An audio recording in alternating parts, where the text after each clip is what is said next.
tentang fenomena. Tujuannya untuk menjelaskan fenomena itu dan sekaligus memprediksi fenomena.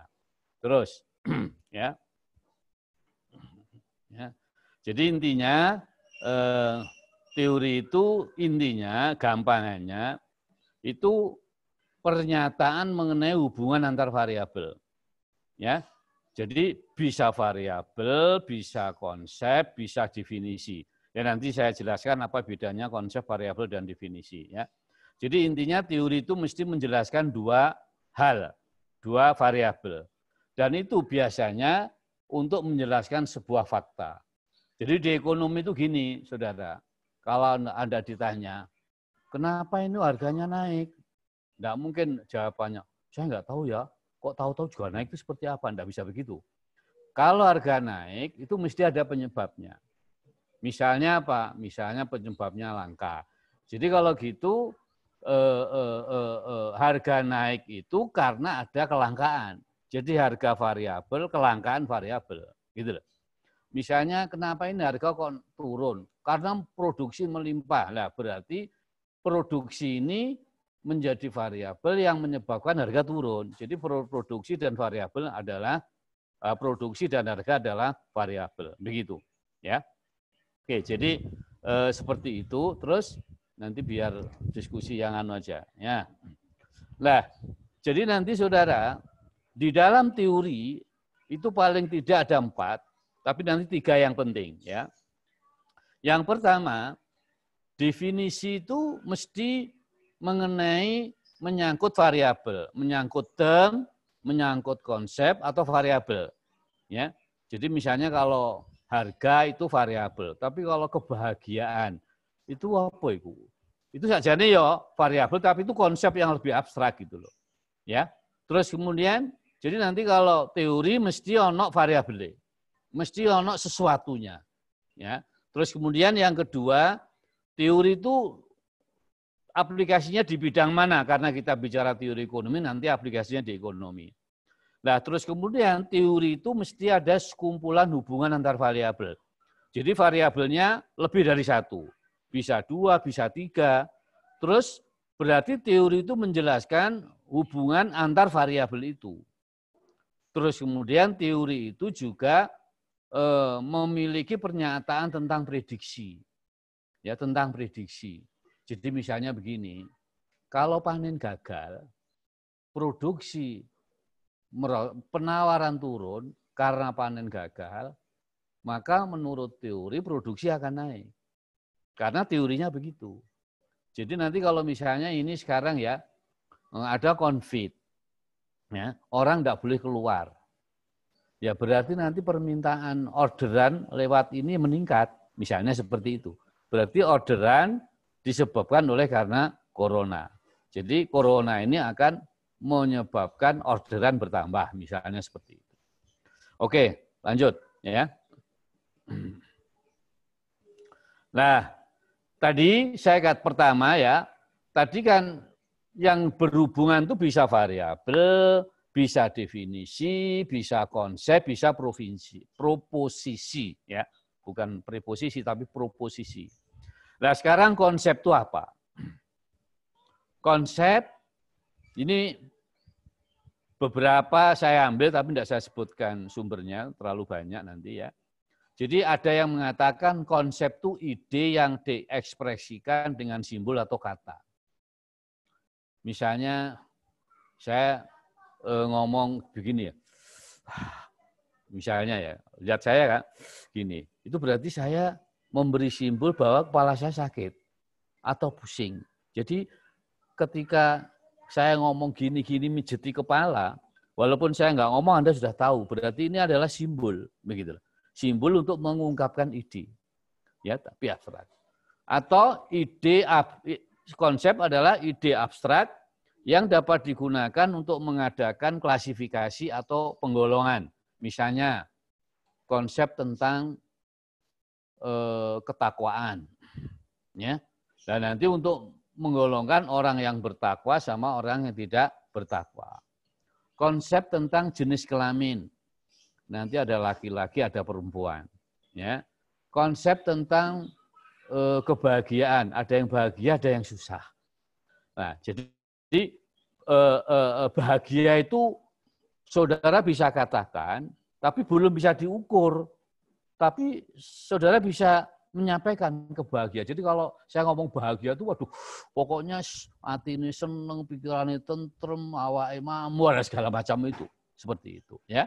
Jadi intinya, konsep itu sesuatu yang abstrak, yang disampaikan melalui tulisan, ucapan, atau simbol. Jadi kalau di matematika misalnya ada simbol, oh ini, oh kalau ini tak terhingga, misalnya seperti itu. Jadi sudah jelas itu. Jadi kalau ada tulisan begini berarti tak terhingga, begitu ya. Oke. Terus kemudian apa arti definisi? Definisi itu bisa kata, bisa frasa, atau kalimat yang mengemukakan makna, keterangan atau ciri utama dari orang, benda, segala macam. Ya, bisa juga definisi rumusan tentang ruang lingkup, ciri-ciri sesuatu. Misalnya mahasiswa. Mahasiswa Brawijaya adalah ini. Berarti nanti, oh ini mahasiswa, ini bukan mahasiswa. Oh ini mahasiswa, ini dosen. Jadi makna, penjelasan, ya, ciri-ciri dia termasuk apa begitu.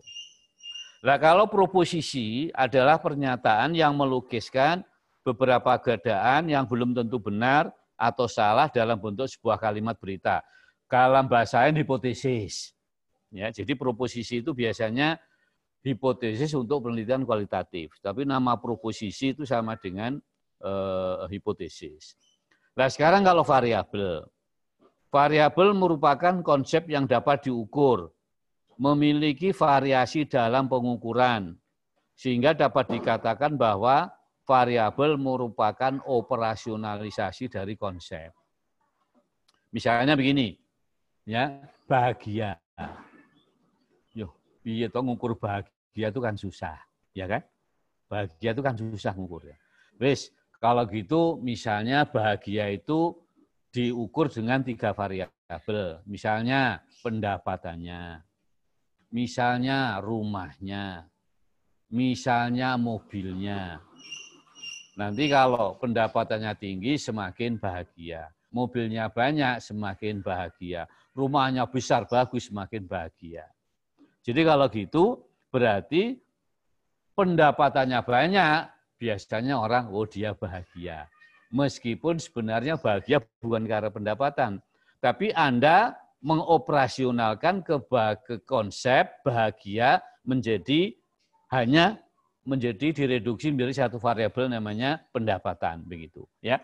Jadi kalau tadi apa itu teori? Teori hubungan antar variabel. Oh ya, misalnya harga dengan jumlah yang diminta. Teori adalah hubungan antara konsep, misalnya kebahagiaan dan ketakwaan. Waduh, ngitung takwa iki piye ya angel. Ku ya teori. Biasanya orang takwanya tinggi kan bahagianya tinggi kan begitu tak? Seperti itu. Ya kan? Jadi maksudnya konsep, definisi, proposisi, variabel itu nanti tergantung terukur atau tidak. Gampangannya begitu. Yang konsep belum terukur, tapi kalau yang variabel mungkin sudah terukur, definisi mungkin juga belum terukur. Seperti itu. Ya. Jadi sama. Jadi pengertiannya adalah yang kita bahas itu mungkin hubungan antar konsep, hubungan antar variabel, atau hubungan antar definisi. Atau hubungan definisi antar variabel, antar definisi tentang variabel. Boleh saja seperti itu. Oke, terus. Ya, jadi intinya itu. Nah, ciri penting dari ekonomi, teori. Ini sekarang kita pindah ke teori ekonomi. Ya, ini pengalaman saya ya. Jadi apa sih ciri-ciri teori ekonomi? Teori ekonomi itu biasanya berupa pernyataan tentang sebab akibat atau aksi reaksi. Jadi kalau ada bunga naik, ya nanti tabungan meningkat.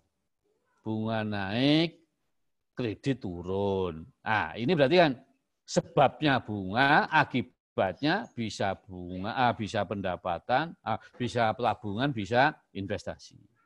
Ya, Jadi teori di ekonomi selalu sebab akibat. Jadi kalau ngomong Anda teori itu tidak ada sebab akibatnya, ya bukan teori ekonomi gitu. Terus kemudian nama teori selalu mengikuti nama variabel yang dipengaruhi. Ya, tadi saya mengatakan katakanlah bunga mempengaruhi saving. Berarti bunga sebab variabel yang mempengaruhi tabungan akibat atau variabel yang dipengaruhi. Namanya teori mengikuti teori, nama teori mengikuti nama variabel yang dipengaruhi. Ya, jadi kalau tadi tabungan dipengaruhi oleh bunga, bukan teori bunga tapi teori tabungan, begitu. Terus kemudian nanti memaknai teori, ya, memaknai karena teori itu adalah hubungan sebab akibat, memaknai teori atau memaknai pengaruh harus dikaitkan dengan asumsinya apa. Nah nanti yang sering dipakai, salah satu asumsi yang sering dipakai ceteris paribus. Ya, oke. Terus berikutnya langsung, ya.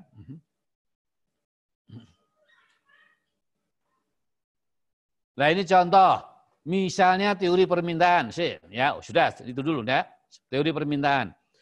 Teori permintaan bunyinya gimana? Ya sudah kamu baca aja di sini ya. Ya, jadi kan teori permintaan bunyinya kan begini. Jika harga barang naik, P naik, jumlah barang yang diminta QD turun. Dan sebaliknya. Artinya jika harga barang turun, P turun, maka QD akan naik. Maksudnya kan begitu. Jadi dalam hal ini, harga itu sebagai sebab variabel independen atau variabel yang mempengaruhi. Nah, jumlah barang yang diminta itu sebagai akibat atau variabel dependen. Sehingga bisa ditulis ya P panahnya ke QD, maksudnya P mempengaruhi QD. Kalau secara matematika ditulis Q fungsi P. Q fungsi itu maksudnya dipengaruhi atau tergantung dari harga. Jadi bacanya begitu. Lah namanya karena ada dua variabel ini, P dan Q. Karena variabel yang dipengaruhi adalah QD, yang mempengaruhi P, maka nama teorinya mengikuti nama variabel yang dipengaruhi. Yang mempengaruhi harga, yang dipengaruhi kuantita. Kuantita apa? Kuantita yang diminta, makanya namanya teori permintaan. Nama dari variabel dependen, bukan teori harga. Ya, karena harga di sini sebagai variabel yang dipengaruhi, yang mempengaruhi, begitu. Ya, oke. Terus contoh lain. Nah, misalnya teori produksi. Anda sudah pernah belajar toh? Di mata kuliah apa ini? Teori produksi ini? Mikro, Pak. Mikro, bagus ini ya. Jangan keliru di mata kuliah agama ya. Atau kuliah macam Pancasila nanti ya. Ya bang ngantuk aku luwe. Ya. Poso toh? Ya wes ya. Iki arek-arek kuliah kalau turun ini ngomah percaya aku ya. Wis lemes soalnya ya. Oke, teori produksi. Bunyi teorinya gimana? Teori itu mengaitkan apa dengan apa? Halo? Ya wes, tak jawab oh sih enggak tak pertanyaan aku tak jawab dhewe kok. Kok ngantuk ngono ya? Jadi teori produksi itu mengaitkan input dengan output, input mempengaruhi output. Nah, misalnya inputnya itu tenaga kerja, maka jika tenaga kerja atau L naik, maka produksi Q naik. Dan sebaliknya, kalau nanti tenaga kerjanya L-nya turun, berarti produksinya juga turun, Q-nya turun. Atau kalau kita ngotak-ngotik capitalnya, jika modal naik, produksi juga naik. Sebaliknya kalau modal turun, produksi juga turun. Jadi di produksi itu ada dua input. Ya, jadi K dan L untuk sementara ini. Terus ya. Nah, jadi tenaga kerja dan modal itu sebab variabel bebas. dan produksinya variabel terikat. Terus sehingga ditulis Q fungsi dari K dan L. Ya kan? Nah, nama teorinya bukan teori capital, bukan teori labor. Tapi teorinya namanya teori produksi, mengikuti nama variabel yang dipengaruhi. Jadi namanya teori produksi, bukan teori tenaga kerja, bukan teori modal. Hati-hati ya. Jadi nanti kalau kamu membuat teori, itu teori apa yang dipilih, ya. Kalau skripsi seperti ini nanti teorinya apa? Dan nanti salah satu mendeteksinya dengan ini, ya. Ini di buku jarang dijelaskan seperti ini, ya. Oke, ini karena bulan puasa ini saya mau menghadiahi ini, ya. Biar banyak amalnya. Oke. Nah, terus untuk memaknai pengaruh salah satu input, jadi misalnya, Pak, kalau L naik, Q-nya gimana? Ya, kita bisa jawab kalau L naik, Q naik dengan catatan K-nya tetap. Ya. Ya. Sehingga untuk memprediksi kalau L berubah, bagaimana perubahan Q, maka variabel yang mempengaruhi Q selain L dianggap konstan. Namanya ceteris paribus. Sebaliknya kalau Anda ingin mengetahui variabel independen misalnya K terhadap Q, Anda harus mengasumsikan L atau yang lain yang mempengaruhi Q dianggap konstan, ceteris paribus. Begitu loh. Ini di teori ekonomi seperti itu, ya. Oke, jadi ini contoh teori. Nah, sekarang terus, ya. Nah, ini cepet aja ya Gerindra ya, karena ini arah-arah anu itu luwe rupanya ya. Kalau abane belasnya ya. Nah, sekarang masuk ke bab 2, telaah teori atau review pustaka kan begitu ya. Atau pustaka kan begitu biasanya. Terserah judulnya apa. Nah, menurut saya apa itu telaah teori atau review teori adalah kegiatan untuk memilah dan memahami ya, memilah itu bahasa Jawa ya, kon gak iso kon. Ini gak Jawa gak iso ya. Memilih dan memahami teori-teori dan konsep-konsep yang relevan. Yang relevan dengan apa? Yang relevan nanti relevan dengan apa?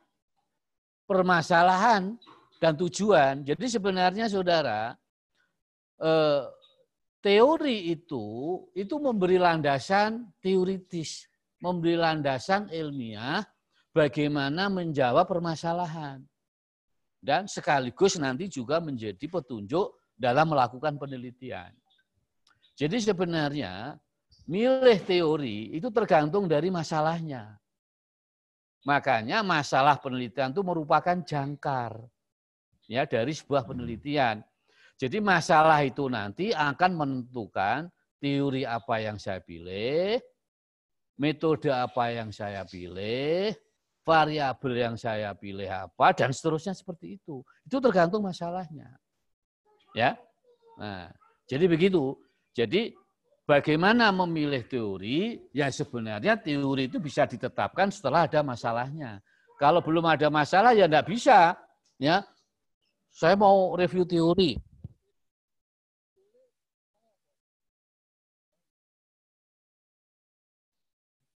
Kan itu waconen. Ya, buku perusahaan waconen itu lah teori. Ya kan, ya kesel kan. Ya. Nah, terus kemudian saudara, peneliti dalam hal tertentu tidak hanya mengambil teori yang sudah ada, tapi juga dituntut untuk melakukan sintesa teori, sehingga menghasilkan landasan baru yang belum pernah ada sebelumnya. Jadi kemarin ada bimbingan saya anak ekonomi Islam. Ya, ini pengaruh nilai tukar terhadap non-performing loan. Ya.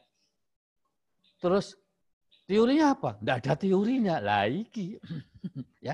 Jadi dia masalahnya bagaimana pengaruh nilai tukar terhadap performing loan bank begitu. Aduh, kalau teorinya kayak gue. Lah ya apa? Lah, berarti Anda nanti harus melakukan sintesa, mencari teori atau mencari sumber lain. Nanti ada contohnya, ya. Ada contohnya, saya beritahu. Ya. Oke, jadi intinya Saudara, nanti di dalam telaah teori ini kamu harus melakukan dua hal. Ya. Ya. Mendefinisikan konsep-konsep atau variabel-variabel yang disebut dalam skripsi, yang disebut dalam masalah, atau yang disebut dalam tujuan. Ya, jadi pertama, nanti harus clear di telaah bab 2 itu yang kamu maksud misalnya dampak gaji terhadap kedisiplinan atau dampak gaji terhadap motivasi. Motivasi ku apa? Jangan ngomong motivasi itu karep niat. Iya, tapi niat piye? Seperti itu harus jelas itu nanti, ya. Misalnya permasalahannya dampak ketakwaan terhadap kebahagiaan batin. Waduh iki. Kamu harus ketakwaan itu harus jelaskan dulu. Ngopo sih ketakwaan itu? Ya. Nah, terus kemudian kebahagiaan batin ku apa sih? Nah, ini. Nah, terus kemudian nanti berikutnya adalah setelah jelas nanti konsep-konsepnya apa, ya, jadi konsep yang ada masalah, yang ada di rumusan masalah sudah jelas, maka lantas baru mengidentifikasi teori-teori apa yang relevan, hasil-hasil penelitian terdahulu apa yang relevan, ya, yang dapat menjawab dan menjelaskan permasalahan penelitian. Jadi Saudara, teori itu berangkatnya harus dari masalah. Dan tujuan menelaah teori itu dalam rangka memberikan landasan teoritis untuk menyelesaikan, menjawab masalah, dan sekaligus merealisasikan tujuan penelitian. Ya sebenarnya tujuan dan penelitian itu kan kaitannya kan erat. Jadi kalau ada masalah mesti ada tujuannya. Ya kan begitu ya. Sehingga kalau masalah terjawab berarti tujuannya harus tercapai seperti itu. Oke? Lanjutkan atau ada interupsi? Lanjut, Pak. Lanjutkan, Pak. Lanjut, ya. Terus, Mas Gerindra. Ya, Pak Mari ya, Rek. Nah, oke. Sekarang, apa kerangka pikir penelitian? Ini yang sering salah disepahami. Ya, tidak hanya mahasiswanya, kadang-kadang dosennya, ya, Gerindra barang kadang-kadang jerodok keliru itu. Ya. Nah, supaya nanti kita satukan. Tapi nanti memang banyak definisi. Ya, konsep research framework itu memang banyak definisi ya. Nanti bisa berbeda pendapat, boleh silahkan. Tapi kalau saya kaitkan dengan yang selama ini dilakukan, kira-kira artinya seperti ini ya. Kerangka pikir penelitian itu dapat diartikan sebagai penjelasan mengenai hubungan antar variabel penelitian yang ditujukan untuk menjawab permasalahan dan tujuan penelitian. Jadi Saudara, masalah tadi itu kan sebenarnya kan ada hubungan sebab akibat.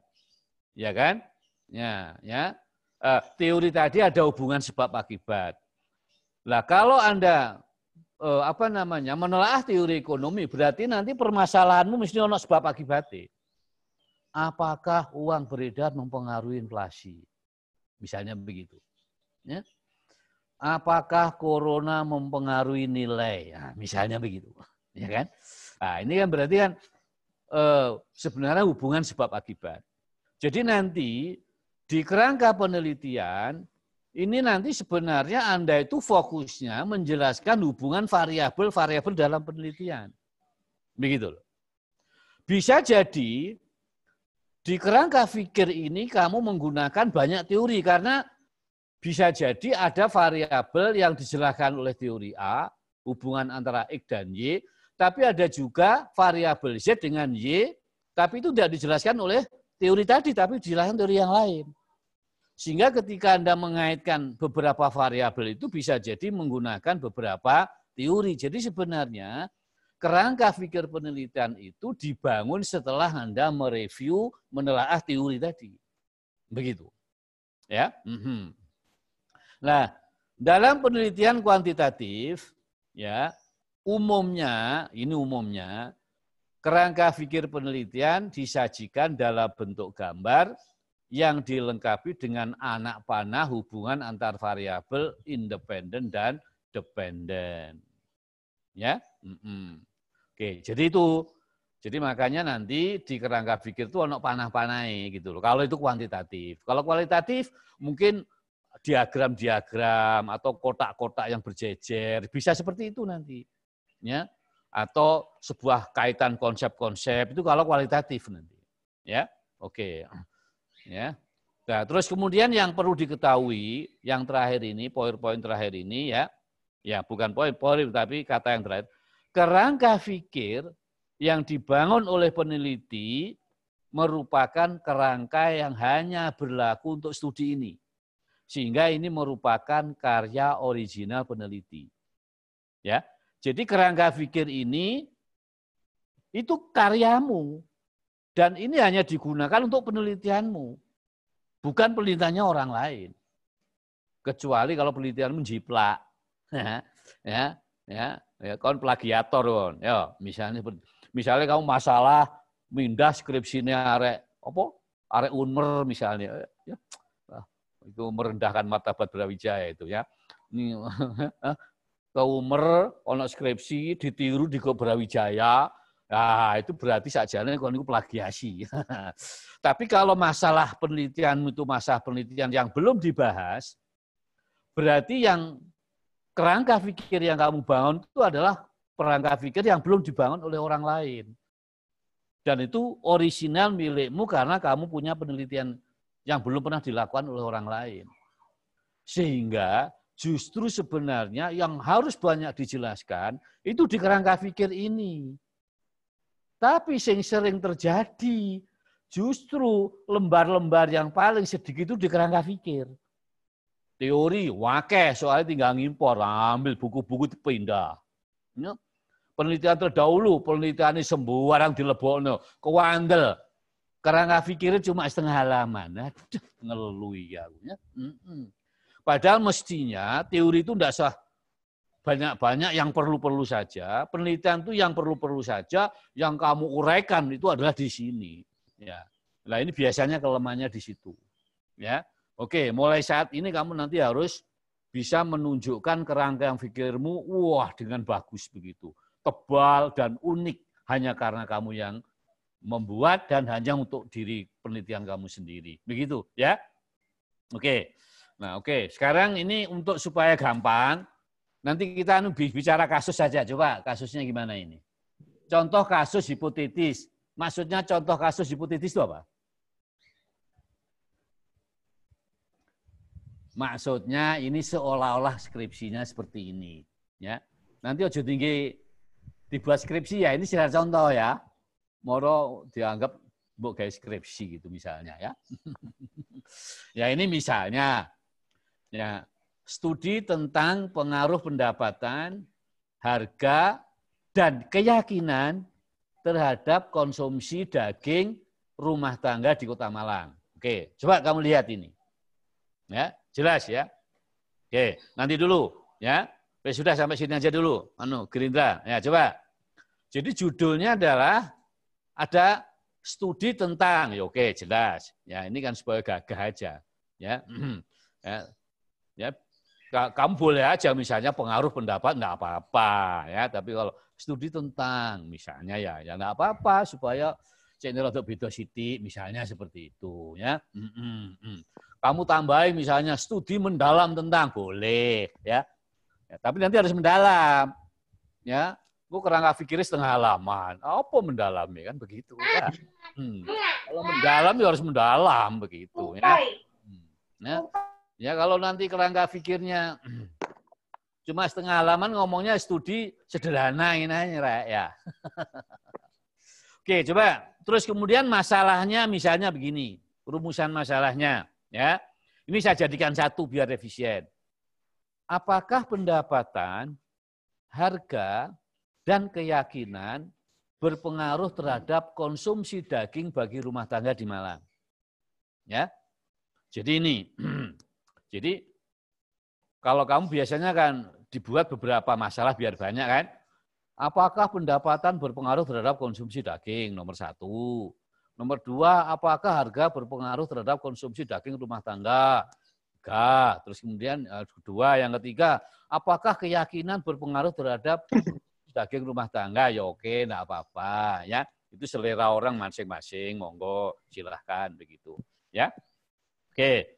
Terus pertanyaannya adalah mana Gerindra? Nah, ya. Oh, jondelik lah, Gerindra. Oh. Pertanyaannya, bagaimana Anda membuat telaah teori dan membangun kerangka pikir? Ya, ya. Bagaimana Anda membangun telaah teori dan membangun kerangka pikir? Misalnya punya skripsi seperti ini. Ini skripsinya orang kuantitatif, ya, pengaruh, dampak, ya, misalnya kontribusi, itu adalah biasanya penelitiannya orang-orang pendekatan kuantitatif. Ya, terus coba. Nah, sekarang, tadi kan telaah teori ada 2. Menjelaskan konsep dan memilih teori, kan begitu. Nah, sekarang kita mulai menjelaskan konsep dulu, ya. Ya, tapi nanti urutannya boleh, tapi ini kan presentasi saya bagi 2, menjelaskan konsep dulu dan nanti teori. Tapi boleh Anda teori dulu, enggak apa-apa, terserah ya, enggak apa-apa, terserah nanti. Oke. Misalnya ya, sesuai dengan judul, bukan judal ya. Judul dan permasalahan penelitian, konsep-konsep yang harus dijelaskan adalah misalnya apa? Misalnya rumah tangga, wes. Yang kamu maksud rumah tangga itu apa?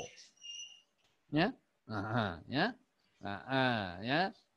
Apa arti rumah tangga dalam penelitian ini? Ya. Nah, misalnya apakah kamu menafsirkan rumah tangga itu orang yang hidup dalam satu atap, satu rumah? Ya. Nah, kalau definisimu seperti itu, berarti nanti di situ ada mertua, ada menantu, ya, terus kemudian mereka masak sendiri-sendiri, itu kamu anggap satu. Kalau definisimu adalah orang-orang yang tinggal di satu atap. Nah, itu namanya rumah tangga. Tapi pada kenyataannya, meskipun hidup di satu atap, satu rumah, tapi mereka urusannya sendiri-sendiri.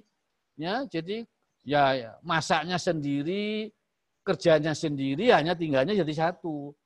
Nah, jadi kalau seperti ini berarti mana yang relevan menurut kamu? Apakah definisi rumah tangga menurut atap atau menurut ini definisi yang rumah tangga adalah komunitas yang dipimpin oleh ketua atau kepala rumah tangga yang didampingi dengan istri, anak, dan anggota yang lain, misalnya seperti itu. Ya, bisa jadi kalau nanti ukurannya atap, lah awakmu sak kos-kosan itu satu keluarga ora. Padahal kan awakmu kan ndak melok mangan ning Pak kos kan. Berarti kan rumah tangga beda. Lah, jadi seperti ini harus jelas. Ya. Jadi karena di judul Anda mengatakan rumah tangga, maka definisi rumah tangga, konsep rumah tangga itu harus dijelaskan secara clear. Ya. Dan mengapa Anda menggunakan itu? Kok menggunakan ada ukuran kepala rumah tangganya? Kok tidak menggunakan atap rumahnya? Lah ini harus jelas begitu. Oke, ini yang konsep yang harus kamu jelaskan. Ya, oke, terus.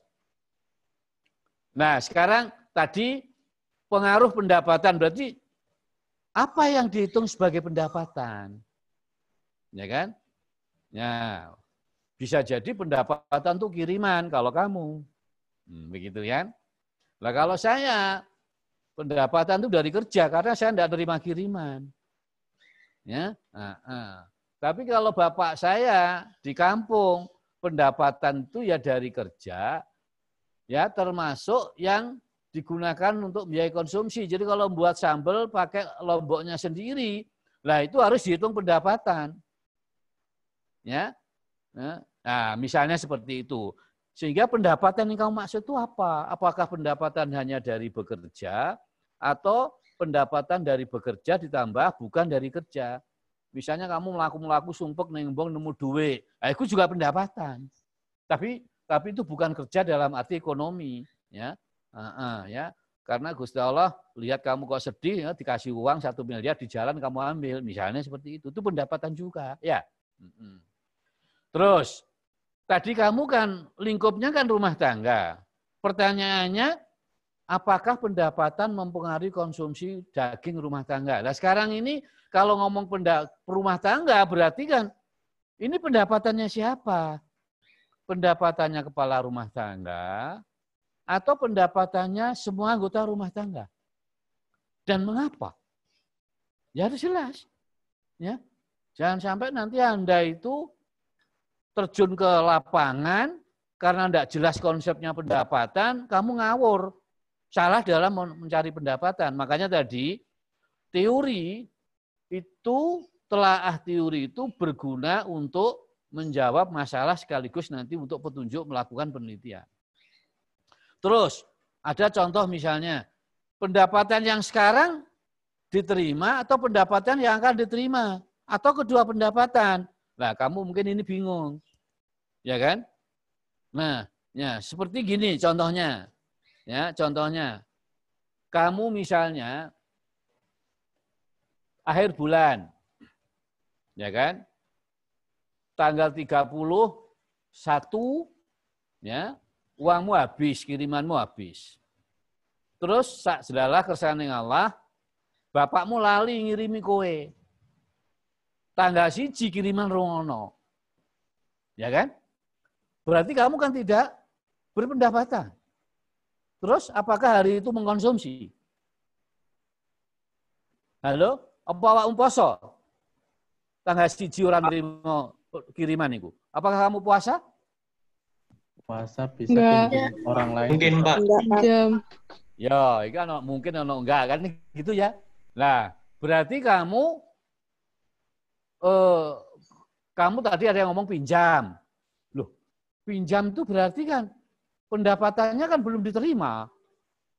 Harapannya baik-baik wong tuane lali sesuk mesti teko kan begitu kan? Berarti kalau ini bukan pendapatan yang diterima tapi pendapatan yang diharapkan akan diterima di kemudian hari, tapi digunakan untuk biayai konsumsi sekarang. Iki lho rek angel ya. Awakmu kan jarang mikir koyo ngono iku. Ya. Jadi ini mestinya harus jelas. Nah, ini nanti juga tergantung konsep pendapatan. Kalau kamu nanti menggunakan pendapatan yang benar-benar diterima hari ini, berarti nanti teorinya siapa? Tapi kalau pendapatan hari ini dan pendapatan yang akan diterima, loh, nah ini teorinya siapa? Nah, makanya nanti ini definisi operasionalnya, penjelasan konsep itu nanti juga berimplikasi di dalam pemilihan teori gitu. Oke, lanjut. Ya. Nah, sekarang kalau ngomong konsumsi daging, terus judulnya daging apa? Ayam, kambing, sapi, kerbau, unta, ya. Aduh, iya iki ya, harus jelas, ya. Nah, terus kemudian kalau ini karena ini contoh ya tak gawe ngalor ngidul iki ya. Terus kemudian yang kamu maksud daging itu apakah daging yang dibeli saja atau daging yang disembelih sendiri atau dua-duanya? Ya. Misalnya hari raya Idul Fitri, ya kan? Itu kalau di kampung itu dagingnya ada yang daging sembelih sendiri, ada daging yang beli. Nah, sekarang yang dihitung dalam penelitian ini seperti apa? Nah, ini harus jelas. Kamu nanti bisa jawab, ya. Oh, ini yang ini dengan alasannya apa? Begitu loh ya. Nah, ini ya. Jadi berpikirnya itu harus sampai ke sana. Oke, terus, ya. Nah, terus harga. Tadi kan judulnya kan dampak pendapatan dan harga terhadap konsumsi daging. Maksudnya harga itu harga apa? Ya. Terus ngitung harganya piye? Seumpama kamu primer. Ya. Bu, hari ini makan daging? Iya, Pak. Mas, daging apa? Daging ayam. Harganya sekian per kilo. Lah terus sore nanti ya kalau makan daging ayam ya bosen daging unta misalnya begitu. Terus harganya sekian. Nah terus kalau kamu tanya ke responden seperti itu, dia juga makan daging ayam, harganya sekian, daging unta harganya sekian, terus awakmu ngitung regone piye? Nah, ini juga harus dijelaskan di penelitian konsep, saudara. Ya, ini harus jelas. Kalau kamu ngitung sendiri, kalau kamu datanya primer. Tapi kalau kamu menggunakan datanya BPS, ya kamu mengikuti BPS, metodenya ini jelaskan, begitu. Ya. Nah, terus kemudian tadi dampak atau pengaruh pendapatan dan harga terhadap konsumsi daging. Lah harga sini apakah hanya harga daging saja? Apa juga harga telur? Apa juga harga ikan, ya, ikan laut atau ikan sungai? Loh kok masukkan? Ya karena menurut teori katanya daging itu bisa diganti dengan telur atau bisa diganti dengan ikan laut. Sehingga kalau begitu telur, daging, dan ikan laut itu substitusi. Sehingga nanti kalau ikan laut harganya turun, nah Anda berpindah ke daging. Sehingga kalau gitu konsumsi daging tidak hanya dipengaruhi oleh harga daging, tapi juga dipengaruhi oleh harga kompetisinya, kompetitor barangnya. Begitu. Atau bisa jadi begini, itu berarti antara daging dan ini substitusi, saling mengganti. Tapi ada juga misalnya, loh Bu, beli dagingnya kok sedikit? Iya, karena tadi uangnya sudah habis untuk beli beras. Lah, berarti saudara, membeli daging itu juga tergantung dari bukan hanya harga daging, tapi juga harga beras.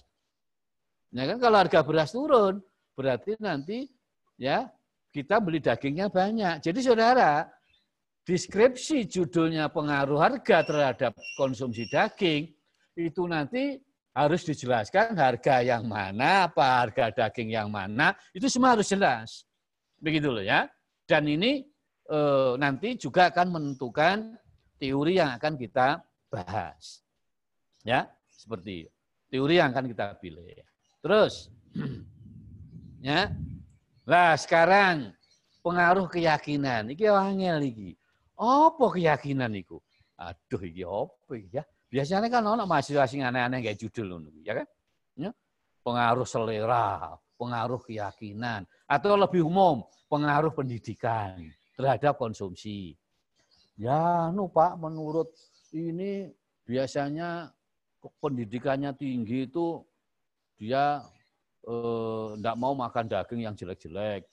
Ya, kalau orang kaya itu biasanya dagingnya daging impor, ya, boleh saja. Boleh saja, tapi ini konsekuensinya kalau Anda memasukkan pendidikan, Anda memasukkan keyakinan, Anda memasukkan motivasi, atau apa saja, ini adalah sebuah konsep yang biasanya nggak diajari di ekonomi. Sehingga Anda harus menjelaskan secara detail dan mungkin bisa menjelaskan konsep turunannya sampai nanti satu variabel sampai indikator. Nah, misalnya yang kamu maksud keyakinan itu apa? Apakah keyakinan yang dikaitkan dengan agama? Halal haram, ya kan? Misalnya ada responden yang ngomong saya hanya mau daging halal. Loh kenapa? Ya kan? Ya karena saya muslim. Nah, berarti ada ide ini barangkali kemudian keyakinan dimasukkan. Bisa jadi. Atau ideologi misalnya, Pak, makan daging? Enggak. Loh, masa sih kayak segini? Saya vegetarian, oh Mas. Nah, berarti kalau vegetarian, dia muslim, barangkali makan dagingnya hati-hati. Atau kalau vegetarian tidak makan daging. Itu alasan yang saudara, yang dipertimbangkan oleh peneliti biasanya untuk memasukkan variabel-variabel seperti itu. Tapi konsekuensinya, saudara harus menjelaskan apa konsep yang kamu maksud di dalam penelitianmu, dalam masalahmu, dalam judulmu seperti itu. Oke, ya. Oke, terus. Nah, semua penjelasan konsep tersebut ya itu berpengaruh terhadap ketepatan dalam memilih teori. Ya. Jadi kalau misalnya yang kamu maksud harga, ya, harga itu hanya harga daging, tidak memasukkan harga barang, tidak memasukkan harga telur, harga ini, berarti nanti kamu tidak berbicara teori permintaan tentang pengaruh barang substitusi dan komplement, begitu, ya. Jadi kamu hanya berpedoman pada teori permintaan. Kalau harga daging naik, jumlah yang dibeli daging turun. Kalau harga daging turun, jumlah yang diminta daging naik dengan asumsi ceteris paribus. Nah, ini yang kamu pakai teorinya, begitu, ya. Termasuk nanti, jadi semua konsep penjelasan tadi itu akan menentukan ketepatan dalam memilih teori, variabel, dan mengoperasionalkan variabel atau konsep menjadi indikator-indikator. Ya, oke. Nah, sekarang berikutnya adalah kita pindah ke rumusan teori. Ya, memilih teori. Nah, sekarang dari tadi itu teori apa yang dipilih? Nah, pedomannya, saudara. Pedomannya yang perlu dimasukkan, teori yang perlu dipilih, itu adalah teori-teori yang menjelaskan pengaruh variabel independen terhadap variabel dependen. Karena teori pada dasarnya menjelaskan pengaruh variabel independen terhadap variabel dependen. Dan rumusan masalahmu itu memang rumusan masalah tentang pengaruh. Oleh karena itu ketika kamu memunculkan masalah apakah pendapatan berpengaruh terhadap konsumsi, ya berarti teori apa? Seperti itu. Ya, oke, lanjut. Nah, sekarang gini, kita bahas satu persatu.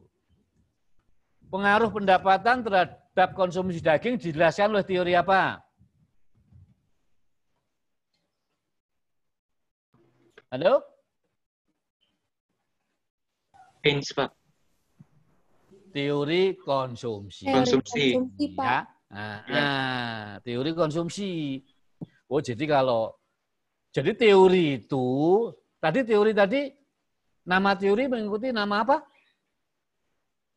Variabel dependen, Pak. Iya, Nah, deskripsi tadi variabel dependennya apa? Keyakinan. Konsumsi, Pak. Konsumsi, Pak. Keyakinan, pendapatan, harga itu variabel independen, Mas. Iya, Pak. Independen. Pak, ya. Ya. Ojo nggodho to rek ngono niku ya.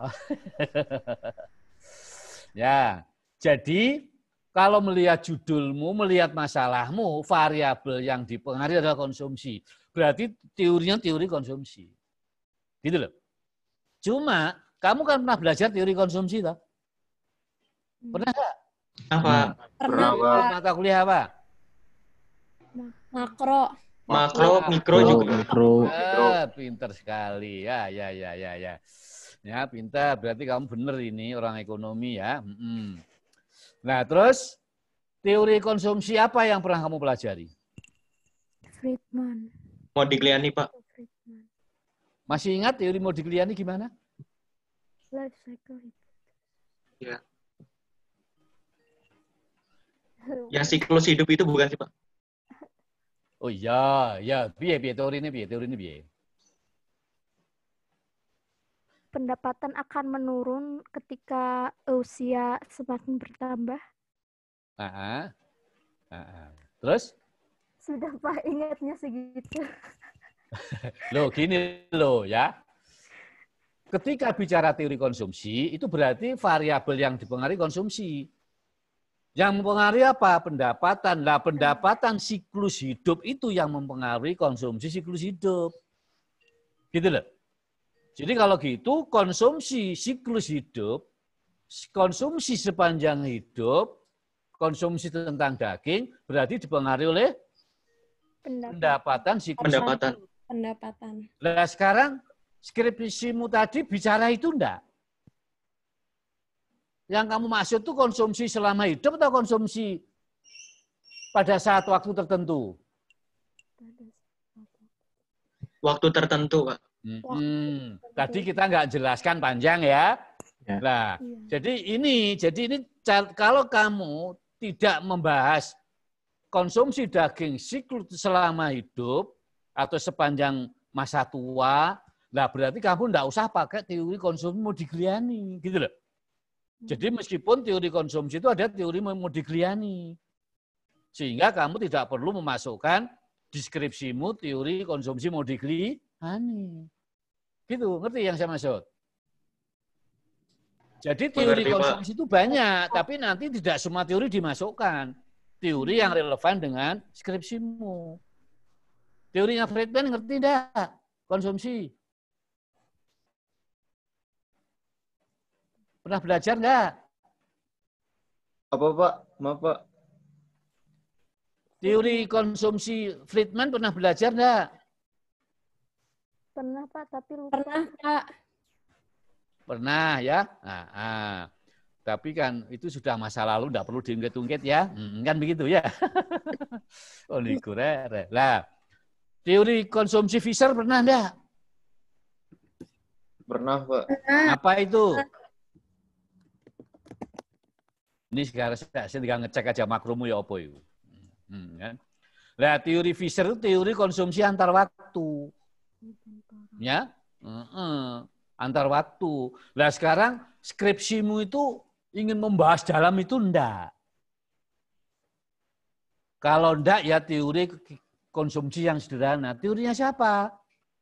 Keynes Pak. Teorinya Keynes. Jadi nanti enggak usah memasukkan teori-teori sing angel-angel, long skripsi ini sih gampang-gampang kok. Jadi enggak usah pakai teori sing daki-daki. Gitu loh. Ya? Iya, Pak. Contohnya seperti itu. Jadi milih teori itu seperti itu. Ya tidak semua teori dimasukkan. Nah, kalau dimasukkan skripsi itu tebelnya bukan main. Tapi tidak relevan dengan masalah yang kamu ajukan. Begitu loh. Ya. Oke, terus. Nah, sekarang bagaimana teori apa yang menjelaskan pengaruh harga terhadap konsumsi? Permintaan, Pak. Permintaan. Oh begitu. Kenapa kok begitu? Apakah teori permintaan dan teori konsumsi itu sama?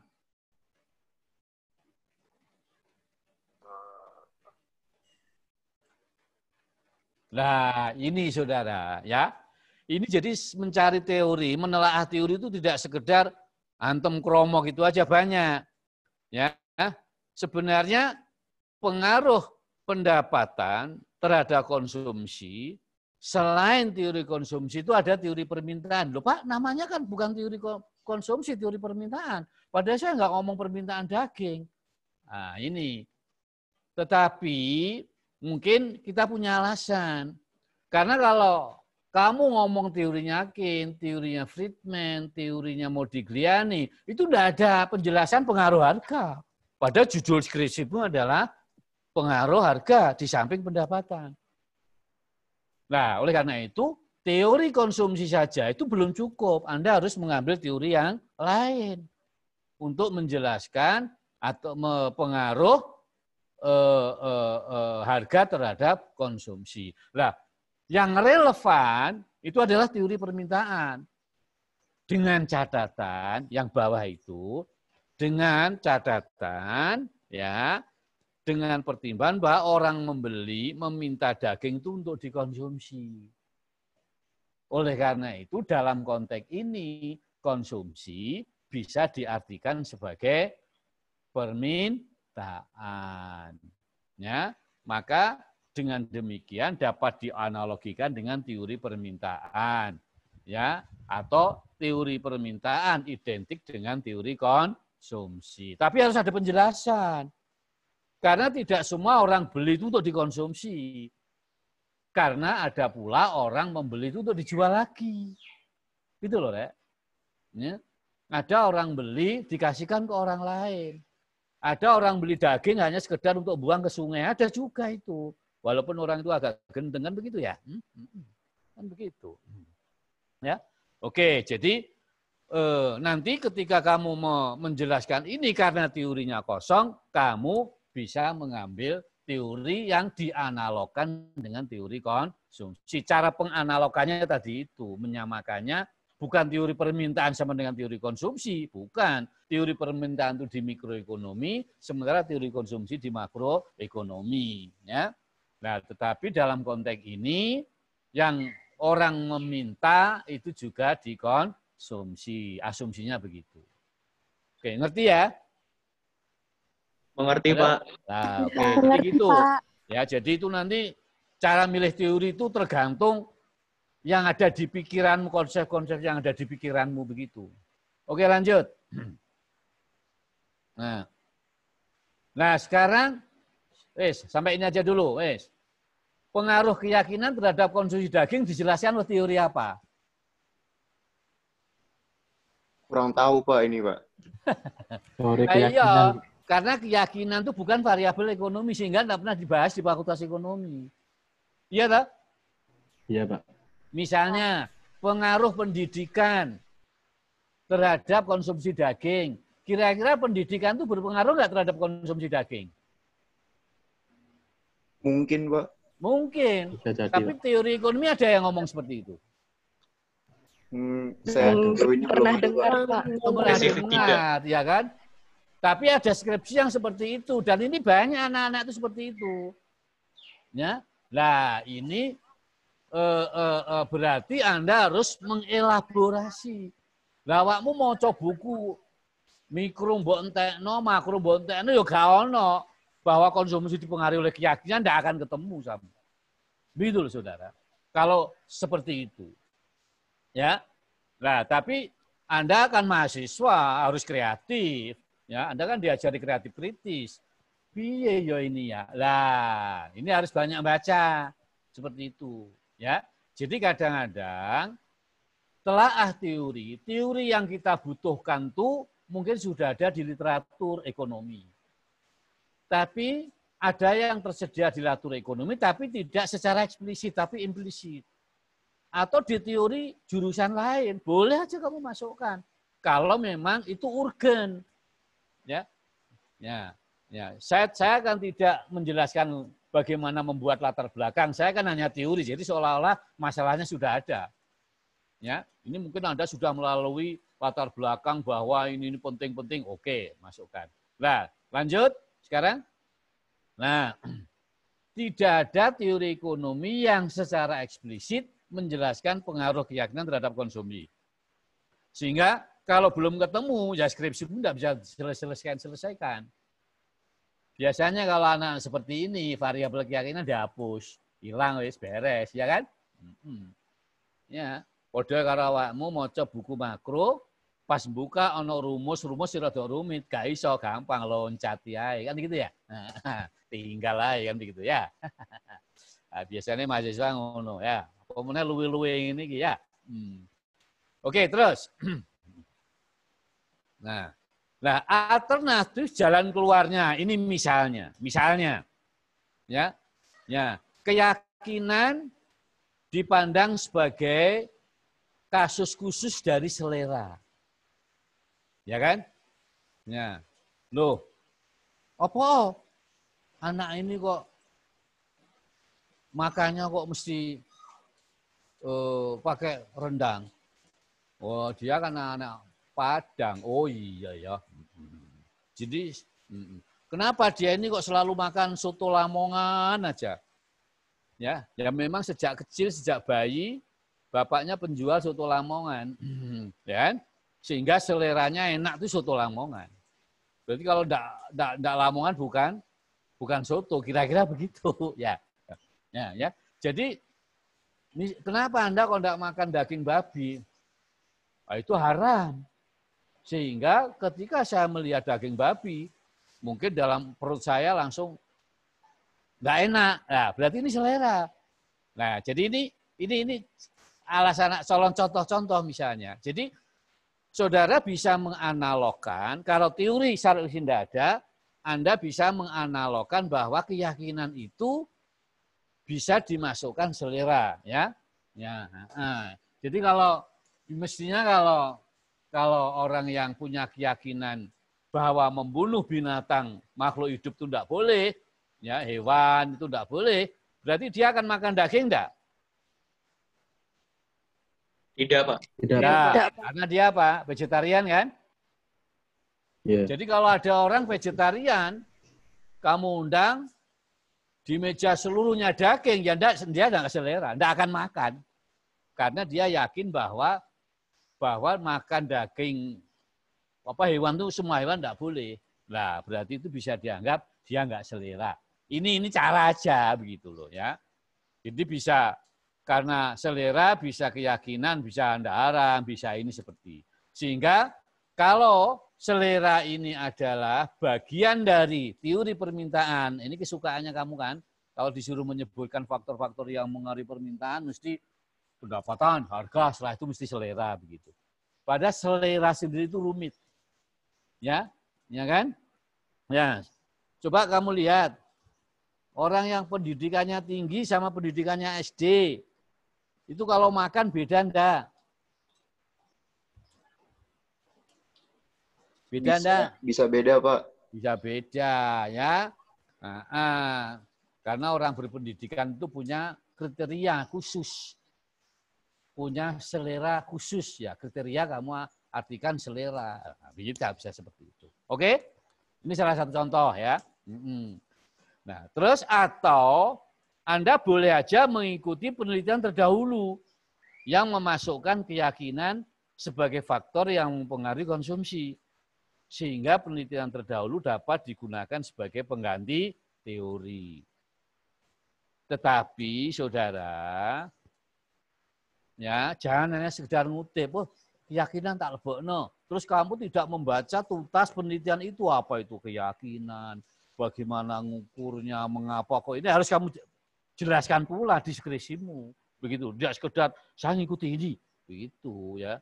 Jadi tidak sekedar kamu itu orang jualan kulaan, tidak begitu. Anda itu menggunakan itu mau saudara pakai untuk melakukan penelitian. Sehingga ketika Anda mengambil dari penelitian yang lain itu harus difahami. Alasannya apa, background-nya apa, tujuannya apa, seperti itu. Ya, Oke. Ngerti ya? Iya, Pak. Ada pertanyaan ini? Enggak lah? Oke, langsung lanjut. Ya. Oke. Nah, sekarang kita kalau sudah jadi teori tadi, jadi bisa jadi saudara, satu skripsi itu tidak hanya satu teori. Iya kan? Bisa banyak teori. Begitu loh ya. Meskipun definisi teori itu mengikuti nama variabel terikat, tetapi kadang-kadang harus pinjam teori yang lain yang dianalogkan dengan teori yang menjadi pokok teori. Jadi pokok teori skripsi ini tadi itu karena variabel yang dipengaruhi oleh konsumsi, berarti pokok teorinya teori konsumsi. Tetapi karena teori konsumsi tidak mampu memberi landasan untuk menjawab permasalahan, Anda harus melebar mencari teori-teori yang lain. Ya, kalau dalam level tesis, level disertasi, bisa jadi harus melakukan sintesa teori. Tapi tidak usah saya jelaskan di sini. Ya. Oke, terus sekarang kita pindah ke kerangka pikir. Ya, ke kerangka pikir. Ya, terus tadi sudah ada teorinya. Sudah, sampai sini aja. Ya. Ya, sudah ada teorinya. Ya, ada teori konsumsi, ada teori permintaan. Ya, teori permintaan itu untuk menjelaskan harga, pengaruhnya terhadap konsumsi. Ya, untuk menjelaskan harga barang substitusi, untuk menjelaskan pengaruh keyakinan dan seterusnya tadi. Ya, sekarang bagaimana membangun kerangka pikir?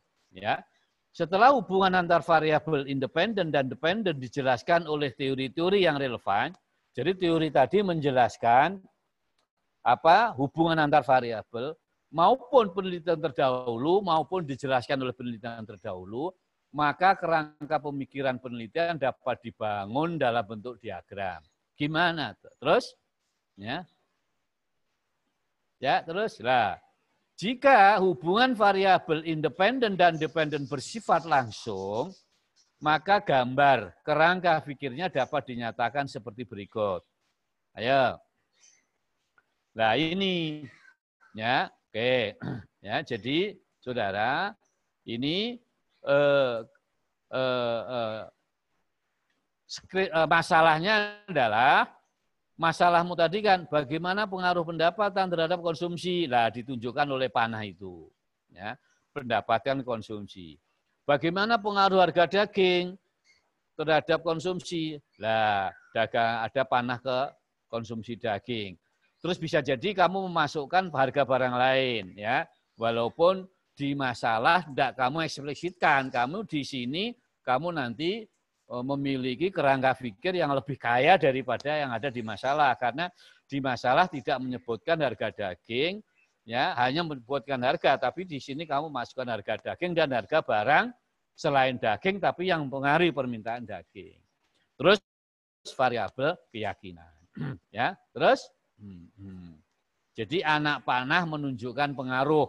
Jadi kalau anak panahnya itu dari pendapatan ke konsumsi daging, berarti pengaruhnya dari pendapatan ke konsumsi, bukan konsumsi ke pendapatan. Jadi anak panah itu menunjukkan pengaruhnya dari mana ke mana. Ya, ini sesuai dengan perumusan masalah. Ya, karena masalahnya pengaruh pendapatan ke daging, ya anak panahnya dari pendapatan menuju ke daging dan seterusnya. Terus, nah. Ini kerangka pikir sangat tergantung pada penjelasan teori yang dipakai mengenai pengaruh satu variabel terhadap variabel lain. Jadi saudara, misalnya Anda membahas, misalnya begini ya, misalnya Anda ingin skripsinya beda. Nah, perbedaan skripsi itu nanti dicerminkan oleh perbedaan kerangka pikir, karena kerangka pikir itu hanya berlaku untuk skripsimu, tidak untuk yang lain. Bisa jadi nanti masalahnya, masalah skripsimu sama dengan masalah skripsi orang lain, atau di negara lain lah. Ya. Tetapi nanti kerangkanya bisa beda, bisa jadi seperti itu.